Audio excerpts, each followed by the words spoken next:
اللي يعرفني شخصيًا يعرف إن أنا من فترة كبيرة اتنقلت من فكرة الوظيفة للعمل الحُر، والعمل الحُر ده اللي هو واحد من الحاجات اللي باعملها اليوتيوب اللي هو أنت بتشوفني دلوقتي عليه. ف الفترة دي أو الرحلة دي أنا وقعت في مشاكل كده، ويعني حاجات كتير اكتشفتها ما كنتش شايفها في البداية عن الشغل الحُر أو الfreelance. فأنا جاي النهارده أقول لك على 7 نُقط لو أنت بتفكّر أو بتشاور عقلك كده إن أنت تبتدي تعمل فريلانساية كده مصلحة على جنب، تاخد بالك منها. يعني بُص، القصة دي يعني عايز أقول لك لو كنت أعرفها كان اختصرت عليّا كتير أوي.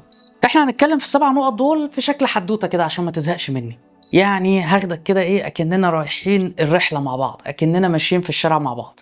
ما تنساش إن أنت تشترك في القناة وتفعل زر الجرس، وهات لك كده قلم وورقة اكتبهم ورايا، يعني صدّقني الفيديو مهم ففعلًا النُقط دي أنت هتنساها.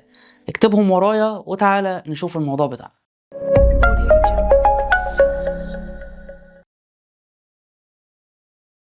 العمل الحُر زيه زي أي حاجة في الدنيا، أنت يعني طالما ما عِشتهاش فأنت ما تعرفش عنها حاجة. طبعًا أنا كنت عملت فيديو قبل كده باقارن فيه ما بين الوظيفة والشغل الحُر والكلام ده كلّه، ولكن أنا مش هاخدك أوي في القصة دي النهارده. اللي هاكلمك فيه إن في مميزات وعيوب هنا ومميزات وعيوب هنا. الشغل الحُر هو كل حاجة بتاعتك، هي دي أكبر عيب، يعني إن كل حاجة في إيدك هو ده أكبر عيب أصلًا. طب ليه أكبر عيب؟ لإن أنت غالبًا هتُقع في نقطة من ال7 اللي هاقولهم دلوقتي. بس اللي عايزك تعرفه إن ما فيش حتّة فيهم فيها نعيم، يعني ما فيش، يعني ما تقولش مثلًا إيه، يا عم ده يا بخت اللي شغالين شغل حُر. لإن على فكرة اللي شغال شغل حُر بيقول يا بختك أنت اللي شغال موظف، أنت واحد متأمن عليك وواحد ضامن مرتبك آخر الشهر والدنيا معاك تمام. بس عاملين لك تأمين صحي ما تنكرش. مفيش غير في المصريين ومستشفى ابو الريش والاتنين بتوع اطفال. واللي شغال موظف بيقول للي شغال شغل حُر يا بختك أنت مدير نفسك. فهو ما حدش يعرف حاجة عن التاني، أو يمكن بتاع الشغل الحُر عارف شوية عن الشغل بتاع الوظيفة، يعني نادرًا لمّا بتلاقي واحد شغال شغل حُر بيقول للموظف يا بختك. ليه؟ لإن هو كان شغال الشغلة دي قبل كده، يعني هو كان موظف قبل كده. لإن هي بتكون يعني فكرة الوظيفة دي هي كده لازم كلنا هنعدّي عليها، لكن العكس لأ. يعني أنت بتلاقي نفسك أنت كواحد موظف أنت ممكن تكون ما جربتش إنك تشتغل شغل حُر، فأنت بتتكلم من بعيد كده. تعالَ بقى أنا أدخّلك جوّه القصة. بما إنك فكّرت أو بتفكّر، وفي الزمن ده الحقيقة المفروض يعني، لإن هو ده اللي باقي الشغل الحُر، ولكن أنا مش باشجّعك على حاجة عشان بس إيه ما تشيلنيش ذنبك. ولكن في بعض الظروف كده بتلاقي نَفْسك إن أنت في عندك موهبة تقدر تستغلّها.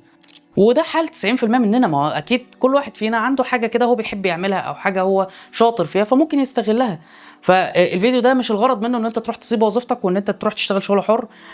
لأ، هو الفيديو ده الغرض منه إن أنت تعمل الاتنين جنب بعض، أو لو أنت بتشاور عقلك تبقى واخد بالك من النقط اللي هاتكلم فيها. طب أنا رغيت كتير أوي في المقدمة، ويعني ممكن ما نعتبرهاش مقدمة لإن يعني أنا لفتت نظرك لحاجة. تعال نتكلم على أول نقطة، وده بافتراض إن أنت خلاص أخدت القرار وعايز تبدأ الشغل الحُر بتاعك. فال7 نقط دول ركّز فيهم. أول نقطة وهي إن أنت بتقول على كل حاجة. بُص أنت واحد جميل، وده طبعًا بيحصل في البداية، إن أنت بتوافق على أي شغل بأي سعر بأي شكل، ما عندكش مشكلة في حاجة. وهي يعني في البداية ممكن تعمل ده، في البداية خالص بقى، اللي هو أنت واحد لسه بتتعلم، ممكن تعمل ده، ممكن تعمل الشغل ببلاش كمان. ولكن بعد كده اتعلم إن أنت تقدّر شغلك، بمعنى إن أنت ما تقبلش عروض مستفزة. يعني سعرك أنت تمام، مسعّر الخدمة بتاعتك بالشكل اللي يناسبك، دي حاجة ترجع لك، ولكن ما تقبلش عروض مستفزة. يعني عايز أقول لك مثلًا من ضمن العروض المستفزة اللي جات لي واللي هو أنا اللي هو أنا قاعد بقى يعني هاتشل. عرضين، جالي واحد قبل كده قال لي أنا عايز أعمل هوية بصرية وأعمل لوجو وأعمل مش عارف إيه للشركة بتاعتي الجديدة، واحد لسه بيعمل startup كده. فقُلت له ماشي يا عم أنا معاك. أنت الstartup ده لسه عملته والّا لسه هتعمله؟ قال لي لأ لسه هاعمله. قُلت له طيب تمام. طيب نبتدي أول حاجة باللوجو. قال لي تمام بس أنا عايز أعمل كذا وكذا وكذا. قُلت له ناخدها خطوة خطوة. نبتدي باللوجو. المهم جه باتفق مع العميل، وعايز أقول لك إن نقطة الاتفاق دي قصة تانية من ضمن ال7 نقط. ولكن وأنا باتفق مع العميل كان عايزني أعمل له اللوجو تقريبًا بحوالي $، يعني أنا مش هاقول السعر بالمصري اللي هو 50 جنيه تقريبًا، قلتش حاجة أنا بقى. ولكن أنا باقول لك بالدولار عشان يعني كل الوطن العربي يبقى فاهم إحنا بنتكلم عن إيه. دولار. فالمهم انا قلت له طبعا لا، طبعا السعر حاجه تانية، فاديته سعر يعني. فقال لي لا، ده انا بشوف ناس تانية بتعمل اللوجوهات والكلام اللي زي ده $1. قلت له انا لو هجيب كوبايه قهوه اشربها وانا بعمل لك اللوجو هتكلفني اكتر من $1 اللي انت هتدفعه ده. فهو مش منطقي. يعني هنا العميل انا ما بلومش عليه، هو مش غلطان، هو لقى فعلا الاسعار دي بره. ففكره العروض المستفزه اللي زي دي لما انت بتقبل بيها، هو انت اولا بتضيع وقتك ومجهودك وعايز اقول لك ان اصلا الحاجات اللي انت بتستخدمها في شغلك دي ما هي بفلوس، فمش كل العروض تقبل بيها. ممكن احكي لكم القصه التانية. كان واحد عايز نعمل له موقع كان في حد عايز نعمل له موقع، كان عايز يعمله كده كله على بعضه بدومينه بالاستضافه بكل حاجه. بكام؟ كان عايز يعمله $10 باين. فطبعا يعني كوميدي. ايه اللي خلى الراجل ده يقول ان في ناس بتعمل ده؟ وعلى فكره يعني انا ما اظنش ان في ناس بتعمل ده، لان اصلا $10 دول مش هيكفوه ثمن الدومين لوحده. حتى اللي هيعملوا الموقع هو مش هيكفيه ثمن الدومين لوحده، ولكن ممكن يكون حد بيقول سعر كده كنوع من النصب، يعني اللي هو حول لي وبعد كده ما تشوفش وشه. ممكن حد تاني اللي هو بيعمل لك الموقع بالذكاء الاصطناعي وخد يلا انت تعامل بقى مع الدومين، ولكن ما فيش حاجه اسمها موقع ب 500 جنيه ولا لوجو ب 50 جنيه، ما فيش الكلام ده. فالمشكله مش في العملاء، ولكن المشكله في ان فينا اللي بيقبل بالارقام دي. وهنا انا ما بقولش على البرمجه او الجرافيك او ايا كان، ولو ان كلمه جرافيك دي انا ما بحبهاش لان هي مدرسه كبيره او يعني تقدر تقول حاجه كبيره قوي فيها اقسام كتير. فما يعني بس انا ما اقصدش النقط دي تحديدا، انا اقصد اي شغل عموما. فانت شوفها بقى انت بالنسبه لك اللي هي اعمل اسقاط كده على الحاجه اللي انت ناوي تعملها، ويعني حاول تسعر منتجاتك كده او خدماتك بشكل مناسب، وما تقبلش العروض المستفزه دي. تاني نقطه بقى وهي مرتبطه بالنقطه الاولى، وان انت ما بتتفقش على السعر بتاع الشغل. يعني عارف انت اللي هو ايه، بتكون محرج ان انت تتكلم في الفلوس. بس يعني ما فيش حاجه اسمها احراج في حاجه زي كده، يعني دي خلي بالك دي عقبه كبيره قوي في الشغل الحر، ان انت اوقات بتكون متربي زياده فبتكون محرج ان انت تتكلم مع العميل اللي قدامك فان والله دي هتتكلف كذا، او ان العميل يجي يفاصل معاك فانت تتكسف ان انت ترد عليه. مفيش الكلام ده. وحاول ان انت دايما، او مش حاول، ده لازم تتفق على الشغل بتاعك من قبل ما تبدأ فيه، وخد عربون، خد جزء كده من الفلوس اللي المفروض تتحول لك، لان في مواقف كتير بتحصل ان اولا ممكن شغلك يتسرق، يقول لك ايه طب ابعت لي الPDF او ابعت لي اللوجو او ابعت لي ايا كان الحاجه اللي انت عملتها وهحول لك الفلوس، وطبعا بعد ما بتبعت له ما بتشوفوش. دي نقطه. النقطه الثانيه ساعات مثلا اللي هو ايه، يا عم على الله ابشر، عارف انت اللي هو يلا انت ورزقك بقى. كلمة ابشر دي برضه لو سمعتها خلي بالك يعني يعني فاهم. مهم يعني ان بتتفقوا ان والله انا عايز كذا كذا كذا كذا، واتفقتوا في الشغل كله الا الاجر. طبعا الكلام ده ما ينفعش، لان انت هتتعبوا بعض بعدين، ولو انتوا حتى حبايب واصحاب فانتوا هتختلفوا. فعشان كده في البداية لازم تتفق على كل حاجة. اتفقت بقى خلاص. طيب بناء على النقطة اللي فاتت انت اتفقت، وطبعا ما وقعتش في الغلط اللي اتكلمنا فيه، واتفقت وعملت الشغل وبقى معاك ملمين حلوين. ما تنساش ان انت تطور الحاجات اللي انت بتستخدمها في شغلك. يعني انت واحد بتشتغل على الكمبيوتر، توفر معاك فلوس، استثمر فيه، ابتدي زود في القدرات بتاعته، لان المواصفات او الحاجات اللي انت هتجيبها زياده او الفلوس اللي انت هتستثمرها في المعده اللي معاك هي هتعود عليك بوقت اقل، بشغل اكتر، بفلوس اكتر، بجوده اعلى.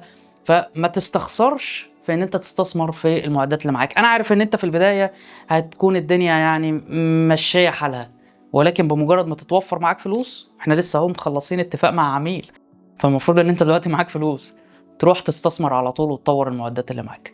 ربنا كرمك وبقى معاك ملمين ورحت استثمرت في المعدات اللي معاك، انت دلوقتي هتنسى ان انت تسوق لنفسك، وهي دي النقطة اللي بعد كده. ما تنساش ان انت تسوق لنفسك حتى وانت مشغول وحتى وانت شغال، لان الشغل اللي معاك ده مصيره هيخلص. العميل اللي معاك ده انت مصيرك هتخلص الشغل بتاعه ومصيره هيتوكل على الله، فانت محتاج العميل اللي يجي بعده عشان الدنيا ما تقفش. فطالما بقى معاك ملمين حلوين، استثمر في المعدات بتاعتك وابتدي اصرف شوية على الاعلانات، وابتدي ان انت سوق لنفسك، سواء كنت هتعمل اعلانات مدفوعة او هتعمل محتوى مثلا على اليوتيوب. لان خلي بالك التسويق بالشخص نفسه، او ان انت شخصيا تكون انت اللي الناس بتحب تتعامل معاه، مش فكره الخدمه وخلاص، اللي هو بنسميه البيرسونال براندنج. فده بيخليك انت يعني عندك قاعده جماهيريه، فتلاقي دايما يعني باذن الله في عملاء، دايما في عملاء بتجيلك على طول. تعال نروح على النقطه اللي بعد كده، وهي ان انت تنسى نفسك بقى وانت شغال. وده اللي العبد لله بيعمله في نفسه يعني للاسف، ان انت تقع في البرن اوت. ان عارف انت اللي هو ايه، شغل ورا شغل ورا شغل ورا شغل، وتنسى بقى ان انت المفروض انك تاخد شويه اجازه، ان انت يعني تعيش شويه. عايز اقول لك ان اللي بيشتغلوا شغل حر يعني هم بيقعوا في المشكله دي معظمهم. في ناس تانية بتبقى يعني تمام ما عندهاش مشكله، بس يعني معظمنا عنده المشكله دي. لان انت دايما بتبقى حاسس انه والله ايه، في النهارده، طب انا مش ضامن ان في بكره، فيجي لك عميل النهارده فتقعد تشتغل معاه، فيجي لك عميل بكره فتقعد تشتغل معاه، وهكذا. ما بتعرفش تقول للشغل لا. دي خلي بالك مشكله انت هتقع فيها، ان انت ما بتعرفش تقول للشغل لا. ما هو باب الرزق اتفتح دلوقتي، ربنا اراد دلوقتي نقول لا. فكره ان انت قلقان ان انت ما يجيلكش شغل تاني يوم، خلي بالك دي من عيوب الشغل الحر.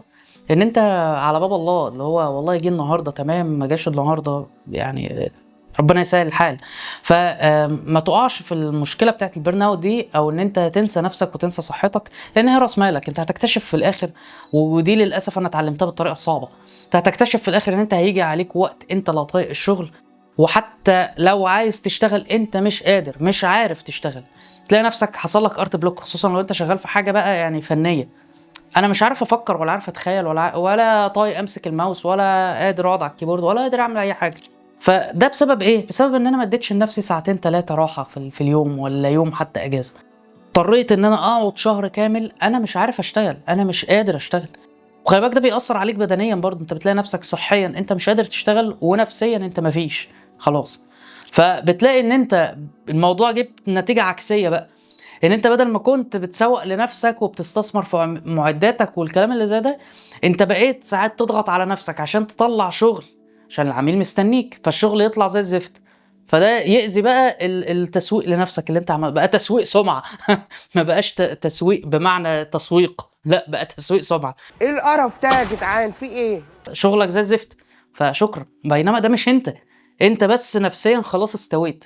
فحاول دايما ان انت تخلي لنفسك يعني يوم اجازه كده. وطبعا عشان ده يحصل، وانت دلوقتي بقيت راجل يعني ما شاء الله عليك طلب، ويعني شغال 24 ساعه، لدرجه ان انت هتقع في البرن اوت، ولكن انت سمعت النقطه اللي فاتت وبالتالي عملت لنفسك يوم اجازه. بس عشان ده يحصل في نفس الوقت انت تعرف تاخد يوم اجازه وما يبقاش في شغل متاخر عليك، اتعلم ان انت تفوض الشغل. يعني مش لازم كل حاجه تعملها بنفسك، شغل معاك ناس. خلي بالك ده هيزيد من رزقك. شغل معاك ناس، لان ممكن يكون رزقك انت يعني هو بالمقدار ده، لما هتجيب حد تاني يشتغل معاك هو رزقه يعني ربنا كاتب له رزق من خلالك، فهتلاقي ان الرزق بيزيد. فدايما لما تلاقي نفسك خلاص اللي هو انت اللي انت بتعمله خلاص كده هو استهلك وقتك كله، او انت يعني معاك شوية فلوس ممكن تستثمرهم في ان انت تشغل معاك حد، اعمل ده. وده على فكرة ممكن تضيفه من ضمن الاستثمار، لان اهم استثمار هو الاستثمار في العنصر البشري. فاعمل ده وشغل معاك ناس، ده هيخليك انت عندك يعني متنفس كده، تقدر ان انت تاخد يعني ساعة ساعتين في اليوم راحة، تقدر انت تاخد لك يوم اجازة، لان الشغل اللي كان بياخد منك اسبوع بقى بياخد 3 ايام، لان انت بقى معاك حد تاني بيقوم معاك بالشغل. فحاول ان انت تفوض المهام اللي عليك لحد تاني، ويعني واحدة واحدة كده ابتدي وزع الشغل وقسم الشغل.